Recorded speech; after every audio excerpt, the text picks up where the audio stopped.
y buenos días a todos. Mil gracias por estar en este que es el último de las conferencias que tenemos en el ciclo de conferencias del Departamento de Arquitectura de CEDIM. En esta ocasión, la conferencia Cuerpos y Lugares que nos hace favor de dar Gabriela Echegaray, que es cofundadora de Ambrosi Echegaray. Y antes de cederle la palabra, pues voy a dar una breve semblanza del despacho. Ambrosi Echegaray es un estudio de arquitectura cofundado en 2011 por Gabriela Echegaray y Jorge Ambrosi, y su trabajo consiste en diseñar proyectos, instalaciones, exposiciones y propuestas curatoriales, además de que su investigación se centra en las relaciones entre el arte, la geografía y la arquitectura, que adoptan la forma de dibujos, mapas, textos, documentos y edificaciones. Ambrosi Echegaray fue nombrado curador y diseñador del Pabellón de México para la Bienal de Venecia en 2018. También fueron reconocidos como Design Vanguard en 2017 y ganadores de la Architectural League of New York Emerging Voices en 2015. Además, han sido invitados a numerosas escuelas de arquitectura, tanto nacionales como internacionales, tanto como críticos, conferencistas. Y tanto Gabriela como Jorge son profesores adjuntos en Columbia GSAPP e imparten un seminario en la Universidad Centro, también en la Ciudad de México. Y a través de su trabajo se exploran las intersecciones entre los valores sociales, espacio vital, naturaleza, género, exploraciones materiales e inmateriales dentro del campo de la arquitectura. Así que pues estamos muy contentos que Gabriela esté compartiendo con nosotros, y sin más preámbulo pues le cedo la palabra. Muchas gracias. Gracias, David. Gracias por la introducción. Gracias también por la invitación a esta plática y también al taller que he estado desarrollando con alumnos de CEDIM. También muchas gracias a todos los que ya nos dijeron buenos días. Qué gusto empezar así. Y pues el día de hoy les comparto la pantalla y tengo aquí unas notas preparadas para compartir con ustedes algunos materiales en general. Son materiales que componen un cuerpo de trabajo que hemos desarrollado en la oficina, nuestra oficina Ambrosi Echegaray, dentro del campo de la arquitectura. Y este material, podríamos pensar que la plática de hoy, los materiales que les voy a presentar, se engloban en dos macrotemas. Por un lado, el tema de infraestructura basada en la naturaleza, y por otro lado, sobre infraestructura basada en la vivienda. Pero bueno, voy a ir como poco a poco compartiéndoles por qué la idea como de cuerpos y lugar, que es como se tituló la plática originalmente. Sin embargo, en el transcurso de ir reuniendo la información, sentía que lo que estamos presentando es un material de trabajo, es un material que articula nuestro campo de saber y es un material que también nos permite eventualmente construir proyectos o presentar ideas o generar como otras formas de conocimiento. Entonces, este material, si vamos al significado como tal de la palabra material, material como sustantivo es la materia a partir de la cual una cosa está o puede estar hecha. El material también se puede referir a hechos, a información o ideas para usarse en la creación de cualquier trabajo. Llámese un edificio, una presentación, cualquier tipo de propuesta reúne un material. Es la dirección física, corpórea, tangible, no espiritual, terrenal, temporal, concreta, real, sólida, sustancial, entre otras connotaciones. ¿Cómo se relaciona la arquitectura con el mundo de los materiales? Las respuestas que encontramos desenmascaran distintas realidades, complicaciones y problemas que el ser humano ha construido ferozmente, realidades que afectan tanto a ecologías como a sociedades.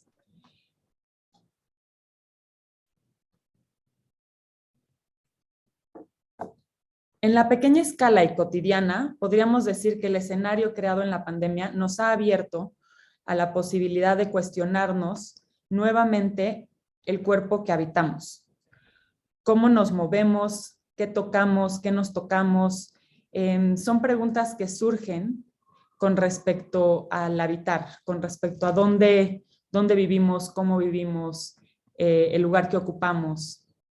Y estas preguntas que constantemente regresan a la mesa en cómo se desarrolla nuestro cuerpo físicamente, cómo se relaciona nuestro cuerpo con otros órganos, cuál es el espacio en el que nos movemos, son preguntas sencillas que pretenden comprender o abordar la relación de los cuerpos, que por decirlo de otra manera sería de las vidas y de las infraestructuras arquitectónicas que se desarrollan a partir de preocupaciones tanto materiales como figurativas. Nuestra relación con los paisajes rurales y urbanos, con el espacio privado o público, pareciera ser una serie de acciones individuales. Sin embargo, el posicionamiento de nuestro cuerpo con dicho lugar abre un mundo de posibilidades que nos obliga a reconocer otra serie de interacciones, algunas visibles y muchas invisibles según el contexto. Reconociendo que nuestro cuerpo está conectado a otros cuerpos, cuerpos que estructuran sociedades, así como cuerpos con diferentes formas, materias y usos, de entre los cuales pueden destacar infraestructuras, paisajes, comunidades, economías, cuerpos de agua, ecologías, etc. Consecuentemente, y quizá con mayor relevancia, esto nos lleva al hecho de que nuestro cuerpo tiene la posibilidad de influir en unos y otros a un nivel superior más allá de la condición de nuestro cuerpo físico. Así entendemos que nuestra existencia está interconectada, por lo tanto es una coexistencia en donde nuestras acciones tienen implicaciones con múltiples cuerpos. Dicho esto, es fundamental reconocer que más allá de nuestro cuerpo y su relación con múltiples escalas e interconexiones, debemos reconocer nuestra larga existencia humana, pues solo a partir de esta relación es que seremos plenamente responsables de las acciones que desarrollemos cuando interactuamos, cuando ocupamos o cuando vivimos, o incluso nuestra labor de arquitectos cuando intervenimos en un lugar. Roman Krasnarik, filósofo público, describe que si hacemos elecciones sabias y a largo plazo, a medida que salgamos de esta crisis, bien podríamos convertirnos en los buenos ancestros que las futuras generaciones merecen. Con esto en mente, me gustaría pensar que hay formas, bueno, nos gusta imaginar que hay formas de pensar que siguen siendo desconocidas. Y por esta razón es importante para nosotros hacernos preguntas constantemente sobre el papel y la agencia de la arquitectura. Para ello nos referimos a la acción del pensamiento como un proceso activo, fluido y expansivo, mientras que la comprensión y el conocimiento se convierten en recapitulaciones de procesos pasados. Así, el acto de cuestionar nos ha llevado a creer que la arquitectura no es una realidad en sí misma, sino un laboratorio basado en la realidad. Bajo este entendimiento, la arquitectura debe de ser un facilitador, un medio, un conducto de investigación, una práctica que evidencia y que articula condiciones con relación al espacio y al tiempo. Un facilitador para defender nuestros entornos construidos y naturales. Un medio que se expresa y experimenta con posibilidades materiales, sociales y tecnológicas. Un conducto de investigación que se manifiesta en diseño, en pensamiento, en intervenciones y en edificaciones. Una práctica que desenmascara innumerables y un sinfín de interconexiones y vínculos por un bien mayor en el ámbito político, ecológico y social. Si regresamos a las diferentes condiciones y significados de material, nos parece fundamental desarrollar material crítico de representación. Este material a su vez se convierte en una colección de materiales que cuando se relacionan unos con otros y se van conectando o entretejiendo o sobreponiendo esta información, permite una comprensión más compleja y más amplia y que a su vez se convierte en otras formas de conocimiento. Es gracias a ese material de representación que podemos plantear nuevas preguntas. El material que desarrollamos dentro de la pasada Bienal de Venecia para el Pabellón de México fue un intento de leer el territorio que habitamos y configuramos, obligándonos a mirar más allá y en múltiples escalas, explorando que cualquier territorio o paisaje puede entenderse como un paisaje de tareas, bajo el término de taskscape. Taskscape quiere decir que hay tareas o tasks en cada entorno, tanto en los que están definidos como en los que se deben cuidar o custodiar. Bajo el título de Ecos of Alan, el pabellón se basó en el lenguaje del arte muralista, el cual fue esencial en la historia de México como movimiento que buscaba reactivar procesos de reconstrucción e identidades colectivas posteriores a la Revolución. Así, desarrollamos murales para mostrar un territorio lleno de contrastes, a modo de exclamación de la relación perdida de la relación extendida entre el continuum urbano y rural del país. Un territorio lleno de vacíos o de espacios libres. Y así se llamaba, o ese era el moto que Grafton Architects tituló para esta bienal, Free Space. Y bueno, el ejercicio intentó resaltar la falta de compromiso a largo plazo e incluso a corto plazo con respecto al espacio que habitamos. Un territorio en donde la incomprensión territorial conduce a zonas de extrema pobreza y desastres naturales, donde la ausencia del gobierno no diseña políticas de protección a áreas verdes como regiones de alto riesgo para ser habitadas o lugares con casi ninguna infraestructura o infraestructuras pobres. A lo largo de los proyectos mostrados podríamos ver la proliferación de obras en diferentes territorios, que respondían a múltiples y exigentes necesidades de nuestra población en constante crecimiento o incluso en respuestas o votos políticos. Junto a la problemática de tales intervenciones, el proyecto en su totalidad mostró una visión antropocéntrica y parcial hacia la arquitectura. Al centro del pabellón se muestra esta sección, y es la sección que surgía o que sugería un vínculo entre los dos murales principales. Los murales actuaban como fachadas para contener el espacio y eran caras opuestas entre sí. Uno de los murales se trataba de las cualidades y las riquezas de una vasta tierra intacta, mientras que el otro extraía territorios enteros para acentuar las catástrofes provocadas de desastres naturales y negligencia humana dentro de la bienal anterior y esta bienal. Volviendo a la sección, el trazo va de la costa del Golfo de México hasta la costa oeste, donde opera el principal puerto marítimo de Lázaro Cárdenas. Misma sección alude a la expedición de Alexander von Humboldt en esta región, en donde la expedición que atravesó el centro del país reveló y presentó los tesoros ecológicos del eje neovolcánico. Una tierra rica en agua y especies que dio origen a los asentamientos humanos más significativos del territorio, donde hoy pasan a ser las ciudades más grandes y principales y los principales sistemas de ciudades del país de México. El dibujo representó la diversidad de ecosistemas como un ejercicio de síntesis o registro de las diferentes especies que permanecen cerca del crecimiento de este sistema de ciudades en la zona. El pabellón en su totalidad era una invitación para cuestionar el rol de la arquitectura. México.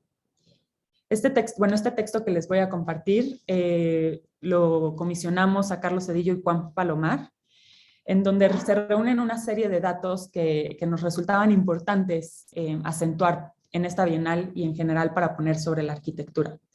México, 122 millones de habitantes, 53 millones en pobreza, 9 millones de pobreza extrema, 16 millones viven en viviendas precarias, 23 millones no tienen servicios básicos en sus hogares, 9 millones sin agua potable ni alcantarillado, 19 millones sin servicio de salud, 1,100 municipios tienen altos o muy altos niveles de marginación, 7 de cada 10 mexicanos viven en asentamientos urbanos, 49% de las mujeres se sienten inseguras en sus comunidades, 66% de la población percibe inseguridad, 80% de la energía es contaminante, 33% del territorio está cubierto de bosques y selvas y únicamente el 10% está protegido. 475 especies en peligro de extinción, 896 están amenazadas, 40% del agua potable en la Ciudad de México se desperdicia. El país genera 199 millones de toneladas de basura diario. En el 2017 se emitieron oficialmente 2.070 declaraciones de desastres naturales o de emergencias o de desastres y emergencias. 88 millones de habitantes viven en zonas de alto riesgo. 40 millones de mexicanos no creen en la democracia. ¿Qué tienen que decir los arquitectos al respecto? Cancelada la coartada o la salida de que esta realidad está más allá de nuestras competencias, los arquitectos somos capaces de imaginar, gestionar, actuar, tanto individual tanto como colectivamente. En nuestro campo de práctica se abren inmersas tareas para mejorar las condiciones de vida de nuestros conciudadanos, porque nuestro dominio profesional es todo espacio habitado y aquel que puede ser habitado responsablemente. 2.806 municipios carecen de atlas de riesgos. Solo un quinto de los municipios cuentan con un plan urbano de desarrollo. ¿Qué podría decir México en la Bienal de Venecia en estos días? Algo que va mucho más allá de muros y tejados para los privilegiados. Algo que asume las riquezas del territorio, la miseria y la precariedad de la mayoría. Que aceptan los grandes fallos en la gestión territorial, en la arquitectura de ciudades y pueblos y en las moradas de millones de compatriotas. Que propone otra forma de hacer las cosas lejos de la corrupción y los aplausos. Enderezar los muros de adobe, protegerlos y levantar nuevos. La lógica del equilibrio y el deseo de promover una convivencia consciente entre múltiples cuerpos, creemos que se tiene que abordar desde el pensamiento de que las infraestructuras tienen que estar basadas en la naturaleza. El proyecto que presento es un proyecto que se nos invita en Puerto Escondido, en la costa, e imaginamos que la arquitectura debería de trabajar como un agente que mediaba la relación entre la planta y el trabajo humano. Este proyecto es un proyecto que aborda el espacio para nutrir y observar una especie en peligro de extinción llamada guayacán. Un árbol que se encuentra a lo largo de la costa del Pacífico mexicano, principalmente en climas cálidos,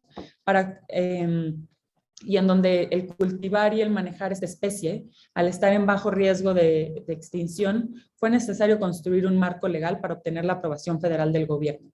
Así, el proyecto se enmarcó dentro de la UMA, que significa Unidad de Manejo Ambiental. El pabellón del Guayacán fue pensado como un umbral, un espacio de mediación. En su interior, todas las plantas son las primeras en producirse y en tener un lugar. Se mantienen al nivel del suelo, interconectadas con el suelo, expuestas al aire y al clima drástico de Puerto Escondido. Mientras que la actividad humana es desplazada 1 metro por debajo de la tierra como un acto de desarticulación. Si bien tal acción brinda la posibilidad de observar, tocar y cuidar los brotes en una mejor posición para el cuerpo que las trabaja, también concentra la humedad que emerge del suelo húmedo, creando un microclima mejorado para las plantas.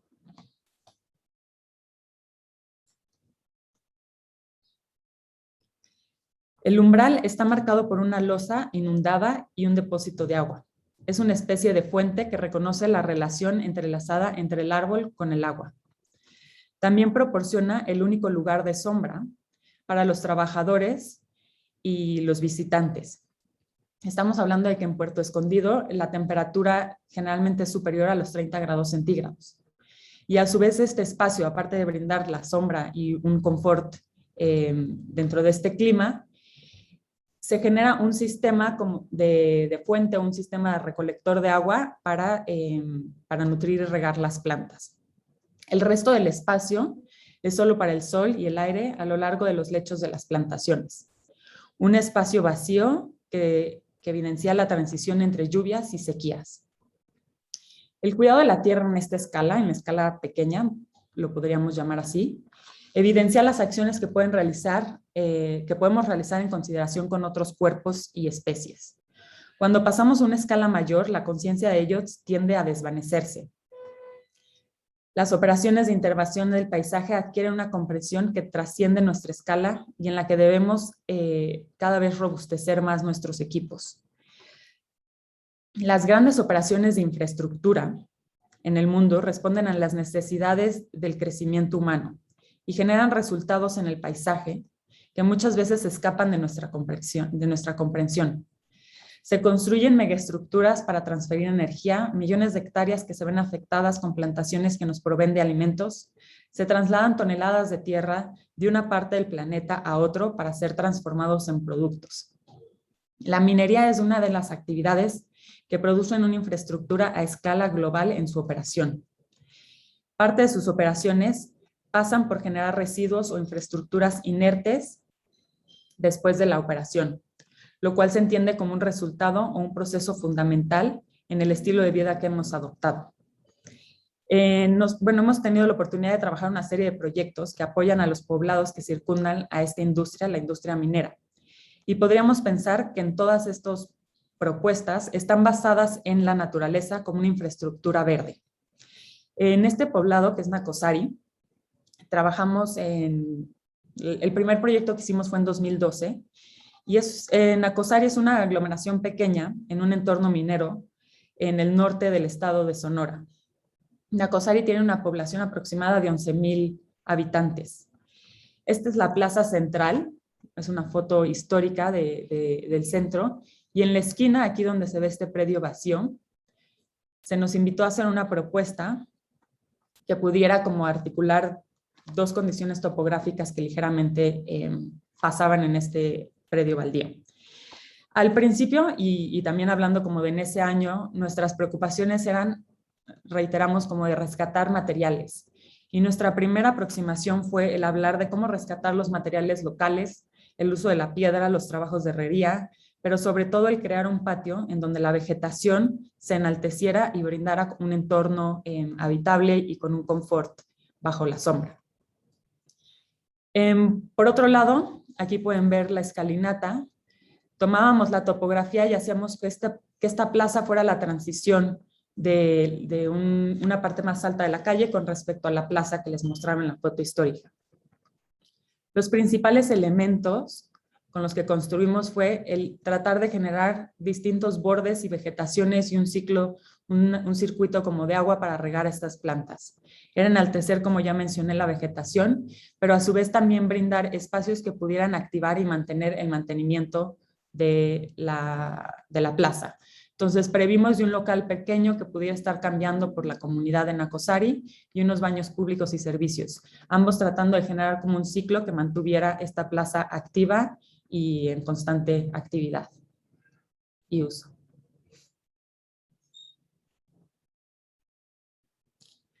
Otro de los proyectos que hemos trabajado en este entorno minero es en Cananea. Y es un proyecto, bueno, fueron unas plazas en donde en este complejo se desarrollaron distintos programas que nosotros no participamos ni en la selección de los programas, ni en la ubicación, ni en la disposición, ni en la escala con respecto al poblado, a la aglomeración. Sin embargo, cuando nosotros nos buscan para ver cómo podíamos mediar entre las edificaciones que ya estaban programadas y localizadas y ubicadas y el paisaje que estaba completamente inerte y sin ninguna planeación. Lo que nosotros hicimos fue, reitero, primero volver a observar cómo con la naturaleza podíamos brindar o reducir estas distancias entre un programa y otro programa.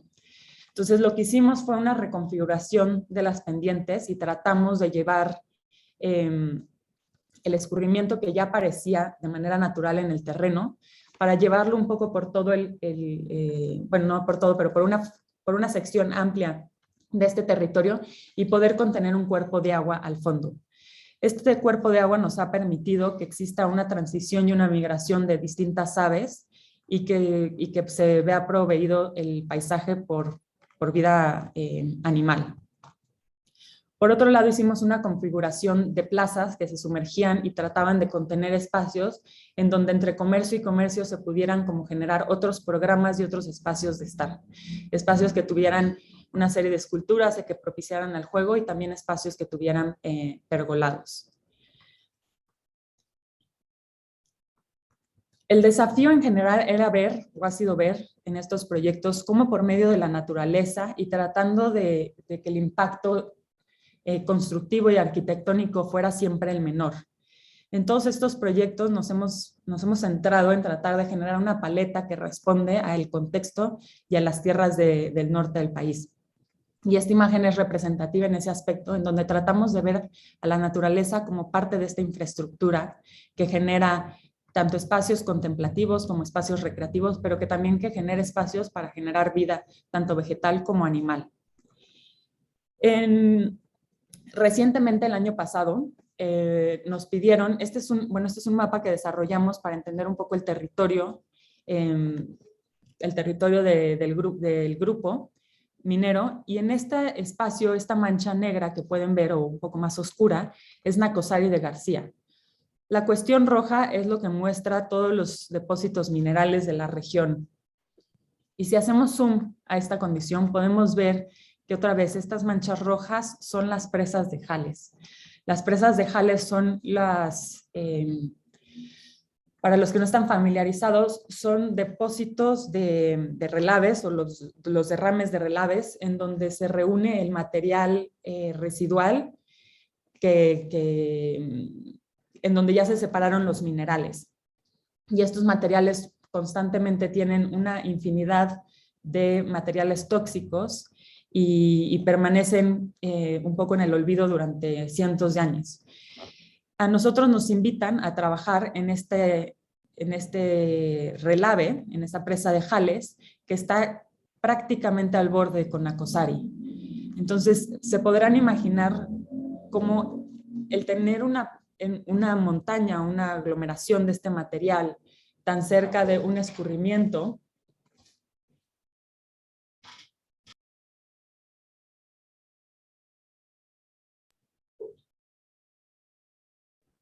disculpen. Bueno, se podrán imaginar cómo esta presa de relaves, si no se contiene, se puede ver afectado todo el río que pasa, así como también se puede ver afectado la población se ve afectada constantemente la población, porque todo este material con el proceso de erosión, con los vientos, es un polvo que está constantemente permeándose en Nacozari, que está ahí a un costado.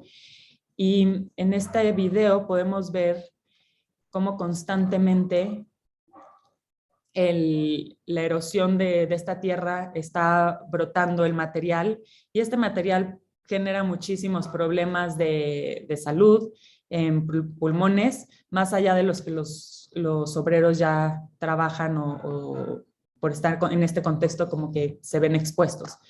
Entonces todos los familiares es como si estuvieran también expuestos a este material, y cuando nos proponen a nosotros trabajar o hacer algo con respecto a esta zona, lo primero que miramos es tratando de entender estos materiales, este residuo inerte que se genera en la minería desde el punto de vista de la arquitectura. Y entonces, ¿cómo podemos estudiar no solo el material de trabajo para generar una infraestructura basada en la naturaleza, sino este mismo material en cómo reincorporarlo a un ciclo de vida, en donde se deje de ver a este material como un residuo o como algo que termina olvidado o apartado, sino como parte de un ciclo de cómo podemos fomentar o recrear un paisaje con esto.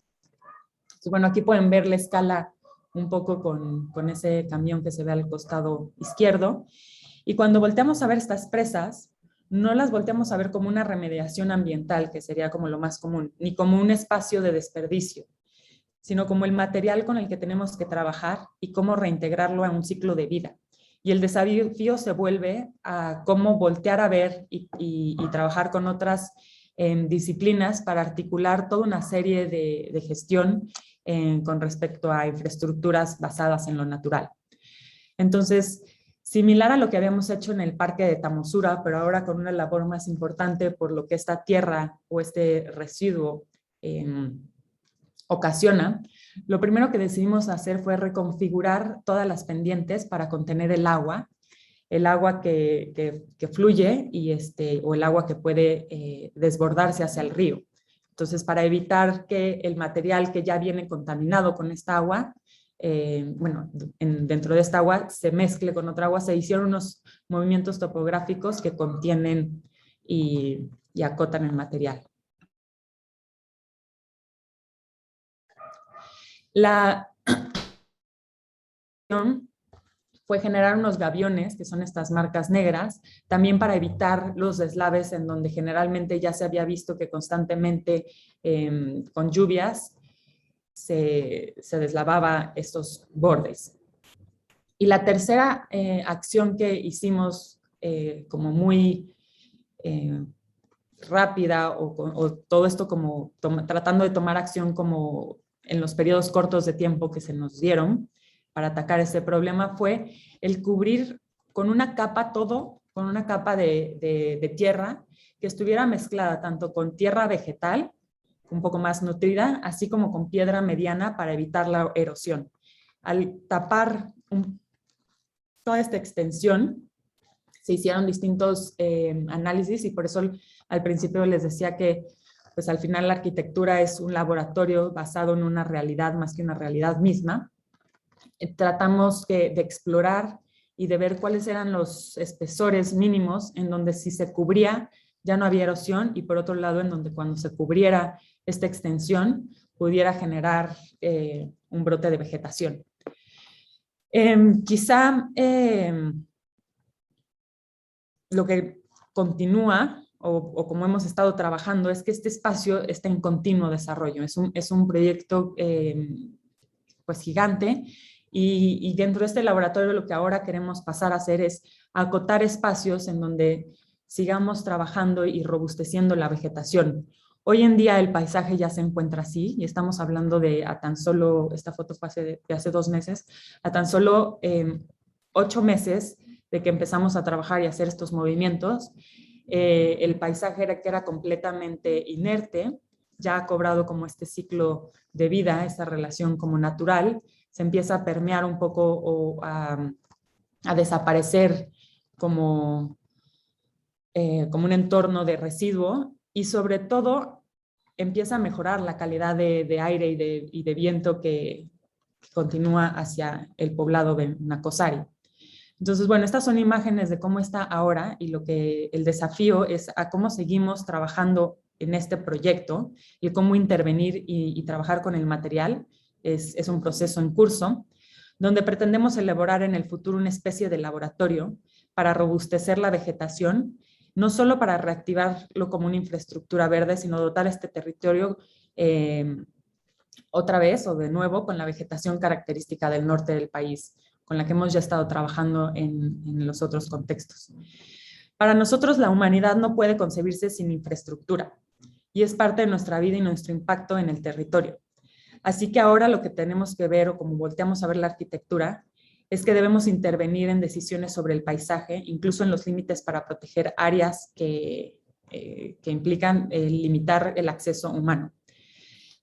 Ante esta situación donde nuestra existencia define entornos, tenemos que reconocer nuestra convivencia con otros cuerpos, con los lugares que habitamos, porque todas las decisiones afectan por igual al territorio.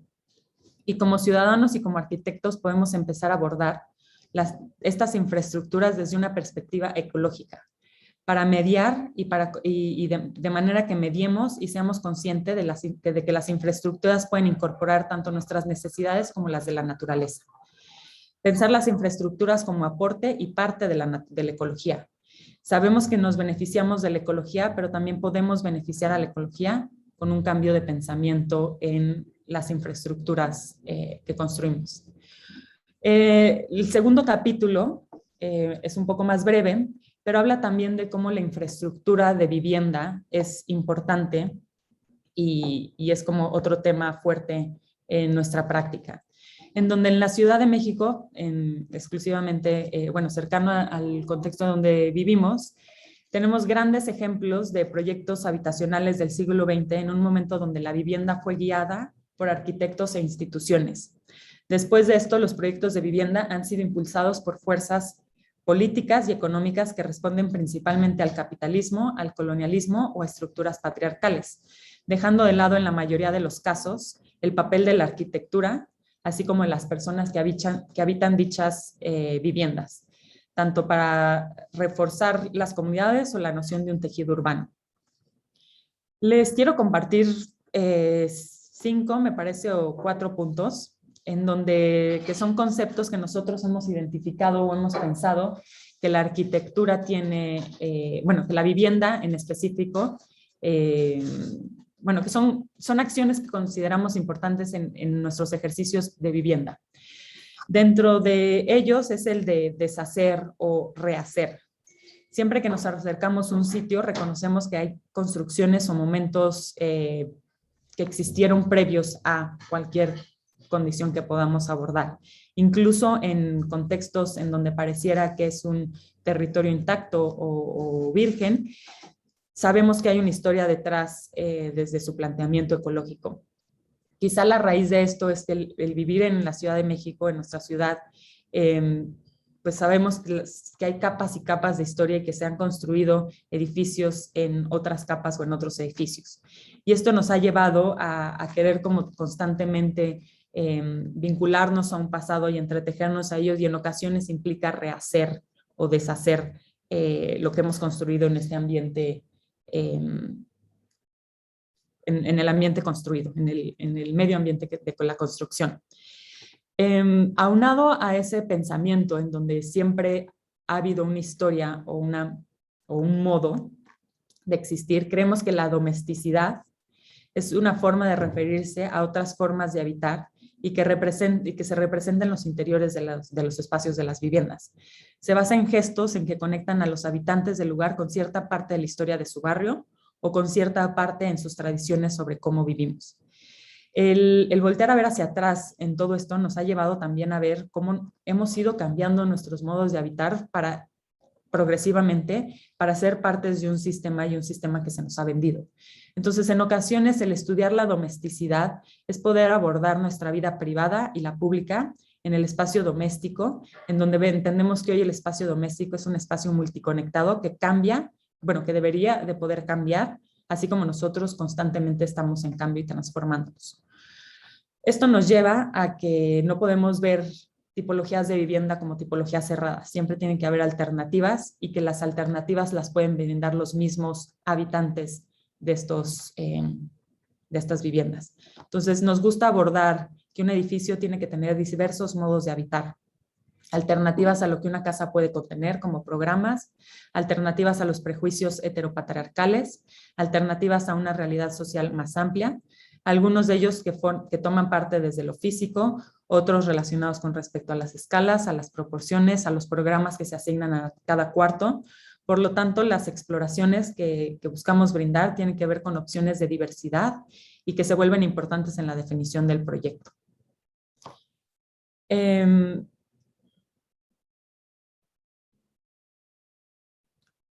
La adaptabilidad sería el siguiente punto que consideramos importante, y es hablar de cómo todo lo anterior se empieza a integrar en un enfoque amplio, que tiene que ver también desde los costos de la vivienda, pero también los costos como a un largo tiempo, pensar en cuál va a ser el mantenimiento de este edificio, cómo envejece, cuáles son sus valores económicos al tiempo, pero también tiene que ver con los valores culturales y sociales que se pueden plasmar en general en todo la solución estructural del edificio.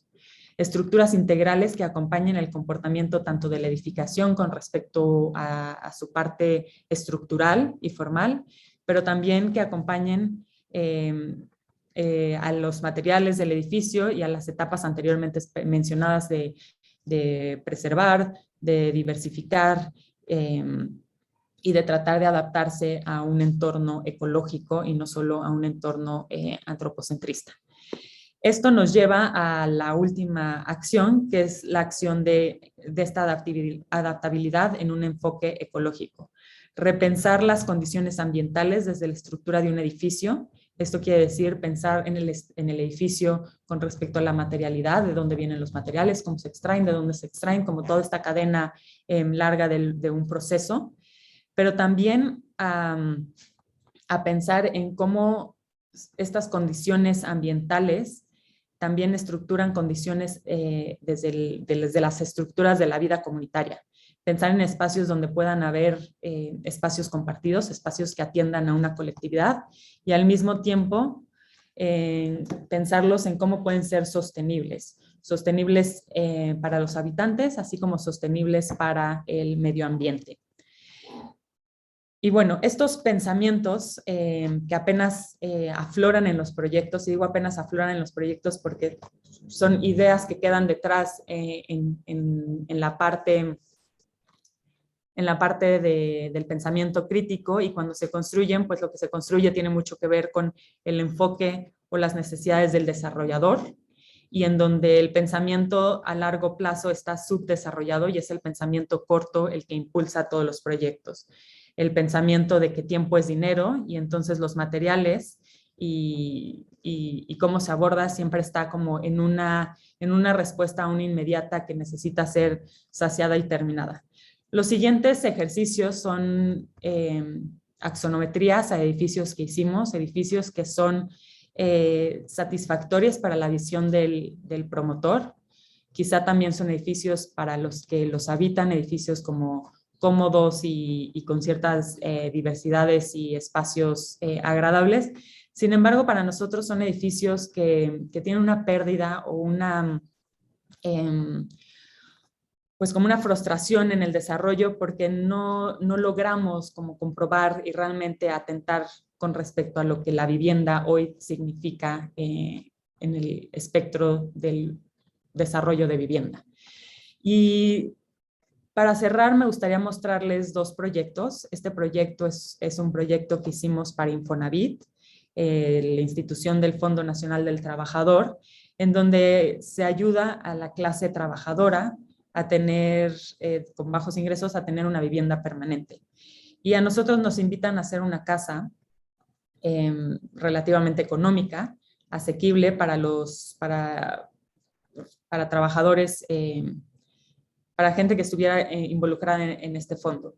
Y la casa que desarrollamos, que estaba dirigida o pensada para un prototipo en Villaflores, en Chiapas, es una casa que lo que buscaba era justo cuestionar todos estos puntos, en cómo no brindar un prototipo de vivienda que atiende a la vivienda mínima y por ende se distribuye en estas estructuras heteropatriarcales en donde se asigna el cuarto principal o la recámara máster para una pareja tradicional y luego recámaras mucho más pequeñas para los niños y luego un espacio público de sala, cocina, comedor, otra vez en espacios mínimos. Entonces, lo que quisimos hacer es, por medio de 3 acciones como fuertes con respecto al espacio, pensamos en, uno, delimitar el espacio de la propiedad, hacer un área para el excusado y para la regadera, y por último, desarrollar un techo lo más grande posible con el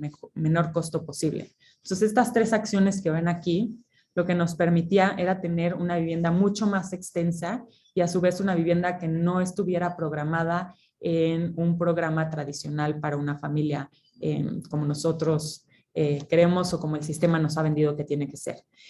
Y esto nos llevó a tener un espacio como mucho más digno y a estar trabajando constantemente en cómo reducir y optimizar los costos. Son viviendas que se gastó, ahorita no recuerdo bien la cifra, pero en un ratito se las doy, pero bueno, se propuso este proyecto y poco tiempo después se invitó a la oficina de MOS, dirigida por Hilary Sample y Michael Meredith, para desarrollar un plan maestro en la ciudad de Apan, a 50 millas de la ciudad al noreste de la Ciudad de México, y crear un campus de prototipos donde se construirían todas estas viviendas y se aprobarían las soluciones para la vivienda, ayudando a reducir y llevaron a reducir, o sea, todo este master plan tiene 32 viviendas que se estaban como atendiendo los distintos estados, y la propuesta que nosotros presentamos, como ya les mencioné, evita abordar la tradición estructural familiar, dejando de lado la posibilidad de tener una diversidad o múltiples formas de habitar y más bien permitiendo que sea el usuario el que decide cómo son estos modos de habitar. También tratamos de evitar las estructuras jerárquicas familiares y tratamos como de desmantelar los comportamientos sociales aceptados. La propuesta apuntó a que fuera como, o que pudiéramos incidir en un enfoque institucional en donde nos pudiéramos ir permeando poco a poco en los esquemas legales con respecto a lo que constituye un programa de vivienda asequible, apostando a trascender la equidad de vivir en la misma unidad, donde todos los usuarios pueden desenvolverse en la casa según sus intereses, sus edades, etcétera, y no ser condicionados por la espacialidad ya asignada por otra cabeza. Esto nos llevó a después, bueno, a reflexionar cuando se nos invita a trabajar ahora con la institución de Fobiste, que son los que están a cargo de hacer préstamos a los trabajadores del Estado. Esta institución financiera buscaba generar un nuevo manual de vivienda, y en este nuevo manual de vivienda se asigna a 16 oficinas a desarrollar 3 prototipos. A nosotros nos toca el estado de Oaxaca, de Guerrero y de Chiapas, en donde se hacen estas 3 tipologías. Pero a la par invertimos nuestro tiempo en cuestionar no solo estas 3 tipologías, sino en general el sistema de autoconstrucción. ¿Cuál debería de ser ese sistema a la hora de abordar la autoconstrucción?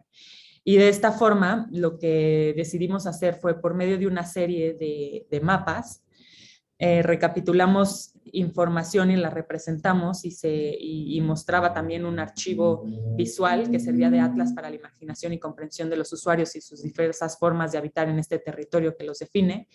Y dentro de los mapas que trabajamos son estos de buscar el análisis de la región a través de las condiciones geográficas, de los límites urbanos, de los ecosistemas, de las vulnerabilidades, y cómo en la región suroeste se entrelazaba con la cosmología, la diversidad y conocimiento de las poblaciones, así como con la biodiversidad que en un conjunto conforma este territorio tan complejo entre lo urbano, lo rural y lo natural y lo construido. Y bueno, como podrán ver, es una serie de información mucho más vasta, más allá de los prototipos como tal que se nos pedía, pero la apuesta era que la información recolectada por medio de estos mapas y el atlas visual traduciría condiciones que nos servirían como input que responden a entradas o a restricciones fijas o a momentos como que se condicionan, y que pudiéramos generar una especie de plataforma y no de un manual que sentíamos que ya era una visión arcaica, en donde al final resultó en Construyes tu casa, en esta plataforma que se llama Construyes tu casa, y lo que argumentamos es cómo ir haciendo una plataforma o un cuerpo de trabajo en un espacio con un equipo de programadores, con Carlos Cedillo, con Rizoma, en donde el esfuerzo implicó no solo en hacer estos prototipos, en ir articulando el cómo debería hoy en día de ser las entradas que traducen un repertorio de archivo técnico arquitectónico que ofreciera una síntesis a modo de asesoramiento y de orientación en la construcción de una vivienda. Y la colección de estos archivos reconoce y presentaba distintos conocimientos ancestrales, técnicos y contemporáneos, tratando de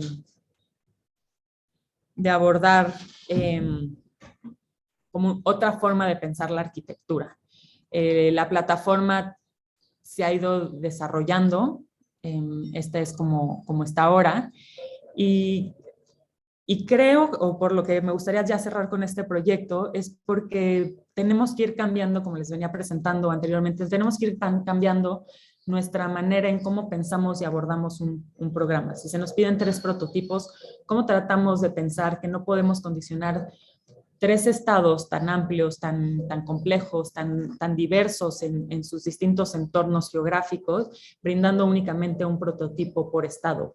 Y más bien hablábamos de cómo robustecer una plataforma en donde, como arquitectos, como gremio, como colectivo, pudiéramos ir nutriendo esta plataforma y pudiéramos ir brindando distintas posibilidades que empiecen a atacar condiciones geográficas, los límites urbanos, entender cómo se robustece este archivo, y a modo de una plataforma que se va nutriendo y enriqueciendo, podemos brindar un sistema que no pretende ni estandarizar, sino al contrario, ofrecer alternativas que intercedan con la falta de planeación o comprensión de los territorios que constantemente son ajenos al sistema de la ciudad y que constantemente las personas que adquieren a estos préstamos pueden realmente tener una información más rica, más completa del lugar en donde van a vivir y de las distintas formas que pueden construir. Y esto lo que, para nosotros lo que es interesante como infraestructura habitacional o infraestructura de vivienda, es que con ello podemos hoy poner sobre la plataforma preguntas que constantemente no vienen de inicio con respecto al habitar, en donde podemos cuestionar si están dispuestos a compartir algunos programas con una comunidad o no, si la familia tiene otra estructura social, o poner otras preguntas sobre la mesa que constantemente en la vivienda de autoconstrucción como que no se plantean, y lo que se plantea más bien son como nada más los procesos y las etapas acotadas como a un presupuesto o acotadas a el jerarca familiar que empieza a tomar las decisiones por todos los demás que cohabitan en este espacio. Entonces, bueno, la idea con esta plataforma que está también en curso, les presenté 2 proyectos que están como en desarrollo, es compartir con ustedes las reflexiones que están detrás de este trabajo y cómo encontramos hoy en día en la oficina que si la arquitectura puede brindar este espacio de reflexión en torno a cómo vivimos, en torno al lugar que ocupamos, a cómo intercedimos, en donde nos podemos cuestionar críticamente que la arquitectura no es una realidad, sino un laboratorio basado en la realidad, podríamos estar probando y haciendo ejercicios que exploren nuevas formas de habitar. Y muchas gracias a todos. Abro la propuesta por si, bueno, el chat por si alguien tiene alguna pregunta, y si no, de cualquier manera les agradezco a los que estuvieron escuchando.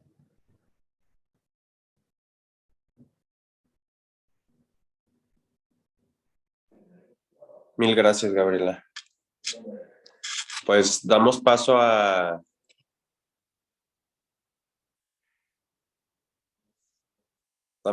la parte de preguntas. Si alguien tiene alguna duda, puede utilizar el chat para preguntar.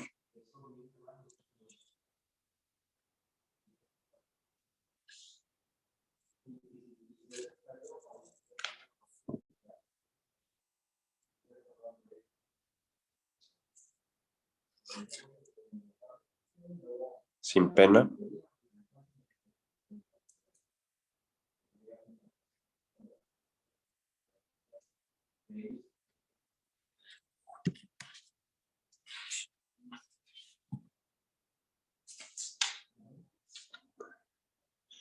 Igual no sé si van a preguntar, pero igual yo te preguntaría una cosa, Gabriela, que es, ¿de dónde nace? Porque no es común en general que las escalas o el interés en los despachos arquitectónicos, sobre todo en México, por el tipo de escala que manejan ustedes, que es la escala territorial. O sea, el interés del mapeo sobre todo pues en estas bases de datos que no son tan accesibles como en otros países, que, o sea, no sé, en Europa, por ejemplo, bajar bases GIS y demás para poder hacer todo este análisis de datos. Aquí pues hay un trabajal tremendo de pues cartográfico y pues sobre todo también como de análisis de información a escala territorial, que es en una escala macro, y es algo pues bastante más complicado de lo que parece en las imágenes ya simplificadas, ¿no?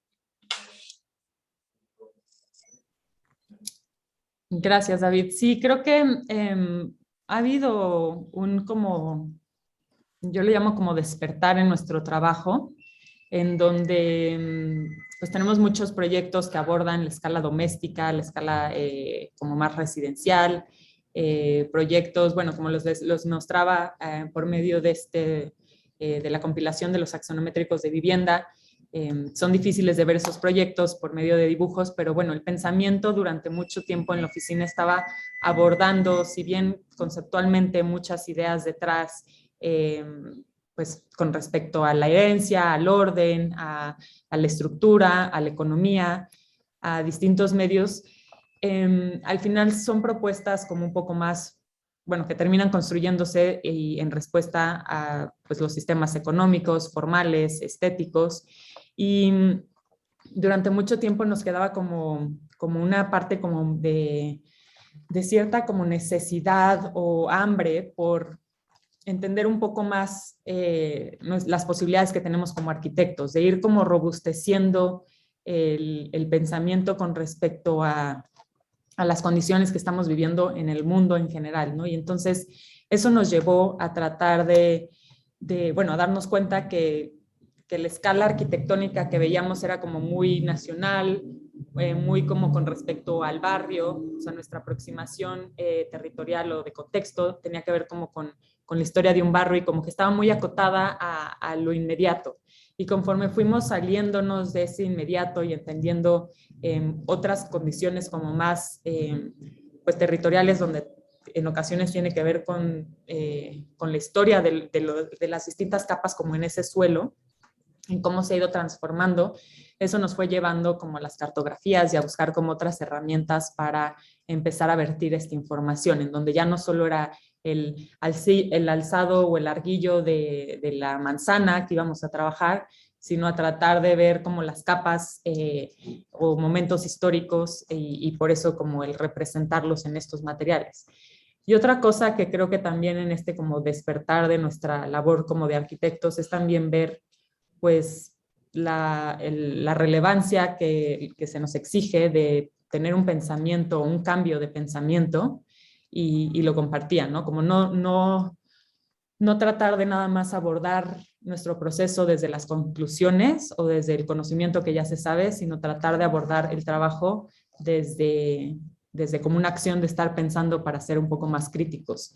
Y pues de nuevo, ¿no? Eso nos ha llevado a tener otro material de representación y a cómo ese material de representación se vuelve información y esa información aunada a más información empieza a generar como un cuerpo como en este caso, como el de la plataforma de vivienda, que pues la apuesta es a largo plazo, ¿no? Es una plataforma que hoy tiene los 16 prototipos que Fobiste asignó a estas 16 oficinas, bueno, 8 territorios, dividieron el país en 8 territorios, cada territorio era abordado por una oficina, una dupla de oficinas, y tienen estos prototipos, ¿no? Pero como la posibilidad de repente pensar en que acotar 8 prototipos bueno, en 8 regiones para lo vasto que es nuestro territorio, como que sentíamos que es una buena acción, pero está como todavía muy acotado, limitada, y que en quién recae la responsabilidad de pensar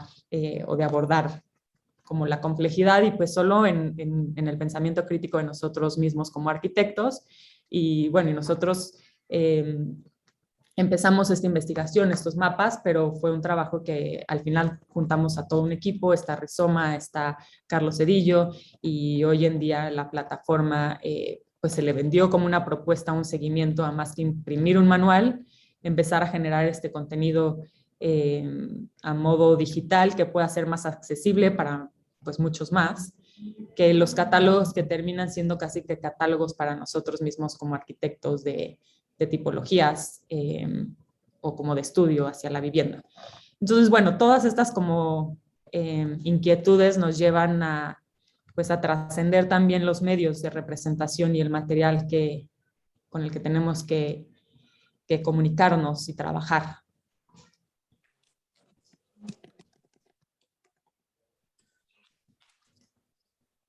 Realmente.